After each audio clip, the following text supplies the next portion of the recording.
Hey everyone, welcome back to Medicoverse, where we break down complex medical topics for healthcare professionals and anyone who's eager to learn about health. Today we're diving into a congenital heart defect known as Tetralogy of Fallot. If you've ever wondered what Tetralogy of Fallot is, how it's diagnosed, and what treatments are available, this video is for you. Stick around till the end, and you'll leave with a solid understanding of this important condition. So let's start with a quick summary. Tetralogy of Fallot, often abbreviated as TOF, is a congenital heart defect, meaning it's present at birth. It's one of the most common cyanotic heart conditions in newborns, accounting for about 10% of all congenital heart diseases. TOF is characterized by 4 key anatomical abnormalities in the heart, which we'll break down in a moment. But first, it's crucial to understand that this defect primarily affects oxygenation, leading to cyanosis, or the bluish tint of the skin due to lack of oxygen. The term tetralogy refers to the fact that this condition involves 4 distinct heart defects. These are 1. Ventricular septal defect, VSD, a hole between the right and left ventricles of the heart. 2.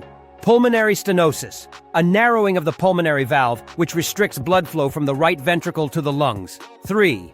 Right ventricular hypertrophy, thickening of the muscular walls of the right ventricle due to the increased effort required to pump blood through the narrowed pulmonary valve.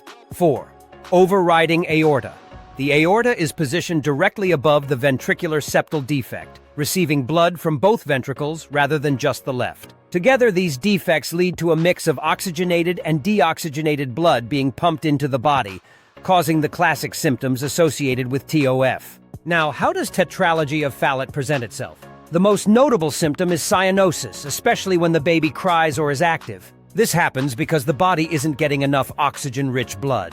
Other common symptoms include difficulty in feeding or poor weight gain, fatigue, especially during physical activity, tet spells, or sudden episodes where the baby turns blue, becomes irritable, and may even faint due to decreased oxygen levels.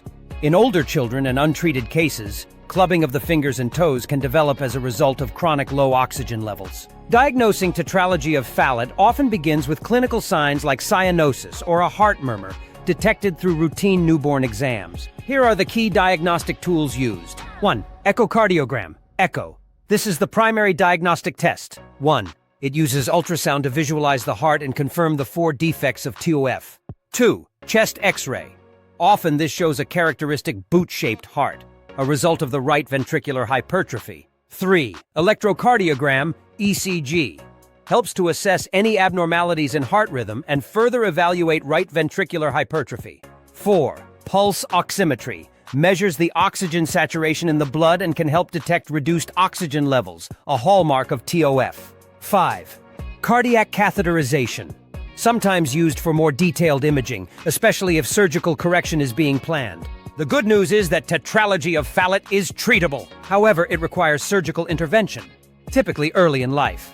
Surgical repair. This is the definitive treatment. The surgery usually involves closing the ventricular septal defect with a patch and relieving the pulmonary stenosis by widening the pulmonary valve or removing muscle tissue. This allows for better blood flow to the lungs and corrects the oxygenation issue. Temporary shunt surgery.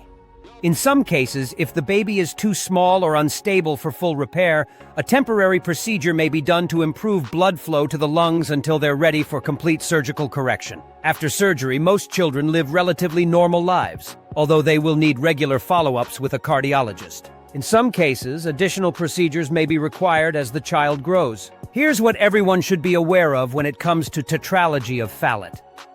Early detection is key. Newborn screening and regular checkups are crucial. If a baby shows signs of cyanosis or poor feeding, a healthcare provider should be consulted immediately. Lifelong monitoring. Even after corrective surgery, individuals with TOF will require lifelong follow-up care, including periodic checkups, echocardiograms, and possibly even further surgeries in adulthood. Physical activity.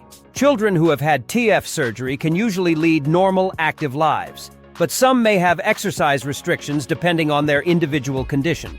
It's important for families to consult with their cardiologist regarding safe activity levels. Psychosocial support. Dealing with a congenital heart defect can be stressful for both the child and the family. Support groups and counseling can be immensely helpful. And there you have it, a comprehensive look at Tetralogy of Fallot. To recap, TOF is a congenital heart condition that affects blood flow and oxygenation. It presents with symptoms like cyanosis and requires surgical treatment for long-term management. But with proper care and monitoring, most individuals can live healthy lives. If you found this video helpful, don't forget to give it a thumbs up and subscribe to Medicoverse for more in-depth medical content. If you have any questions or need clarification, leave them in the comments below, and I'll get back to you.